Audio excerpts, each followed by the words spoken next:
It beggars belief. We were living our lives normally, freely, and legally. They expect us to fill in forms 47 pages long. You're making it appear that we did something wrong. This is where it does not make sense. Why would you issue him a British passport then? That's contradiction. It took, as I said, about less than 2 years for the task force to grant us citizenship, but it's taken you nearly 5 years to compensate us? I always maintain my mother never dropped me on my head when she had me. In other words, I'm not stupid. Okay?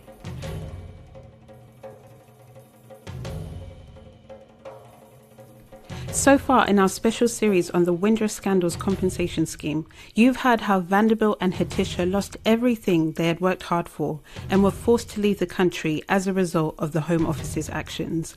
In part 1, we revealed how Vanderbilt was offered £1,147 for loss of employment, and in part 2 we also revealed how he was asked by the Home Office to locate his Scottish grandfather's 120-year-old birth certificate in order to prove he was British. They wanted proof of that, and that's what we can understand why all of a sudden, when before I had been issued a British passport without these things being required. The islands, getting proof of going back so far is not easily available. You've got to go through so many processes, you've got to go to different offices and being sent here and there to get that. And it's not like now when you go to these offices in the UK, you can just pull up on a computer, everything comes at one time. Because these are documents that are in the archives that has to be going on and looked for, right?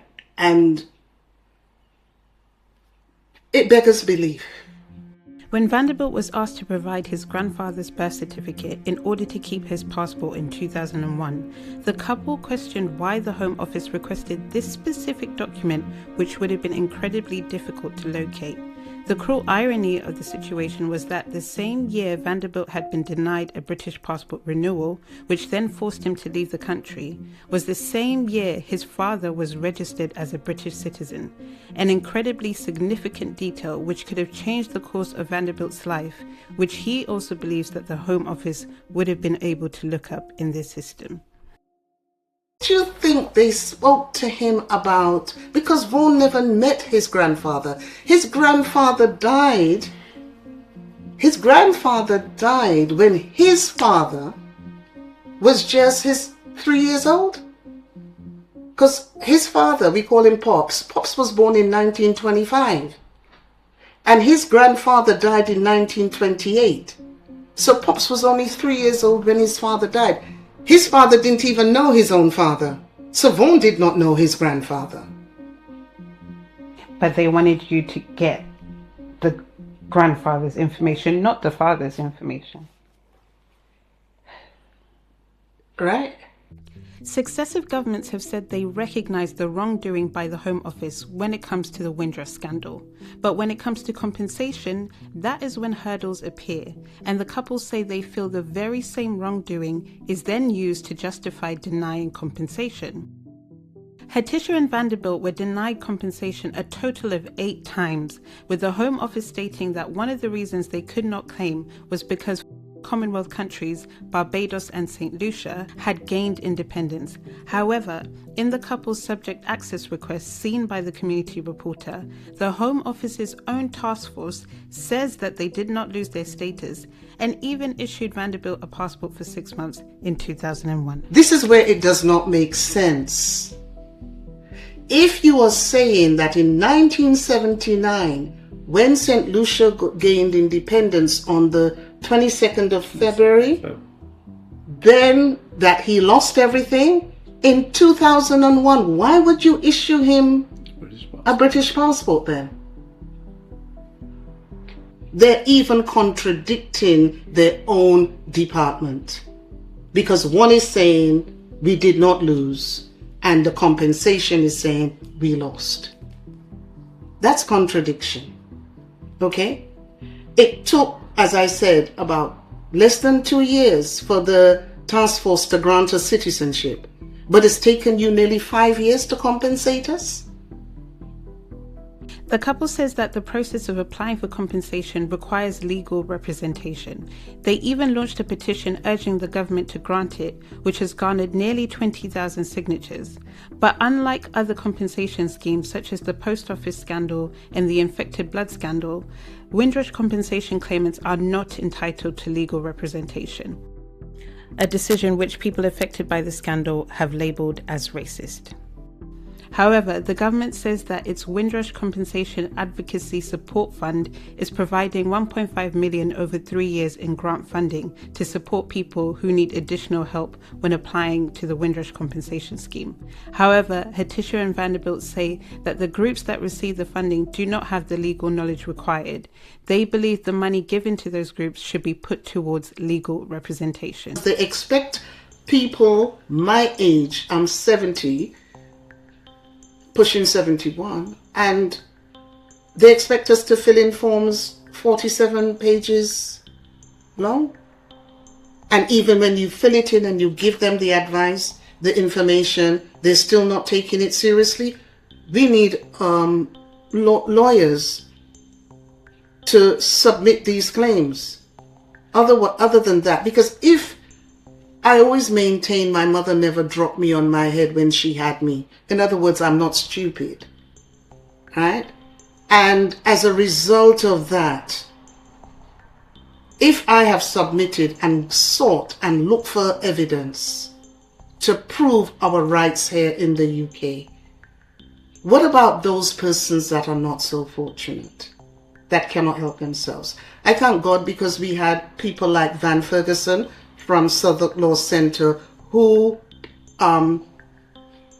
willingly has been on our case from since 2023.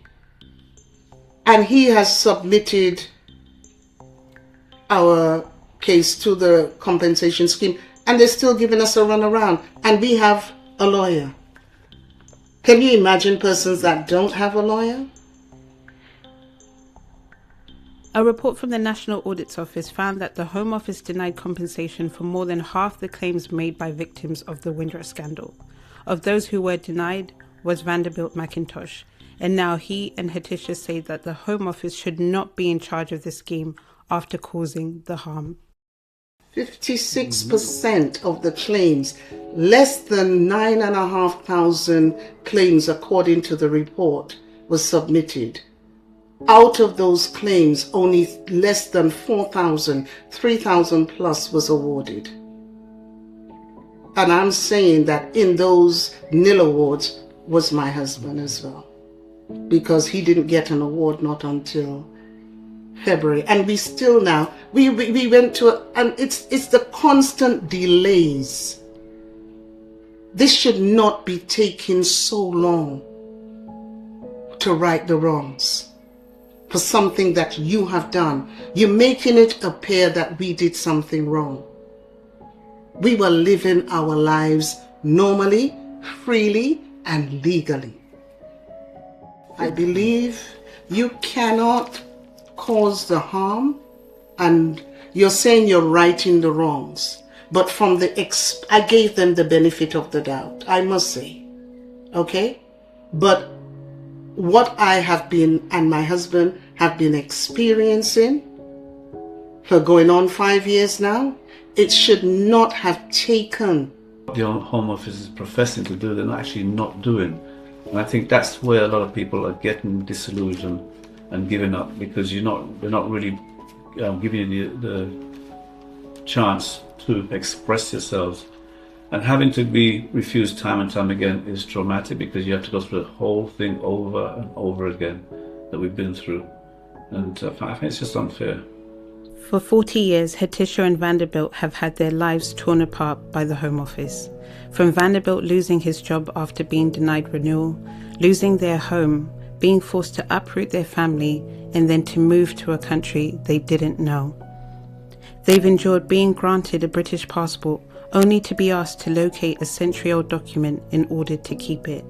And now, even after the Home Office admitted its wrongs, the couple say their hopes for justice have been denied and the awards for compensation don't match the harm. After all they've been through, now in their 70s, the fight to simply get justice has taken a toll on their health, and towards the end of 2025, Hetticia was hospitalised twice in 1 month for stress-induced high blood pressure from dealing with the Home Office scheme. Very concerning because, like I said, these were serious health issues that we had to deal with, and obviously, as you know, waiting for the outcome to see how much it affected her physically was always nerve-wracking. To come through it, to know that she's been through it, and unnecessary as far as I'm concerned, having to go through all this.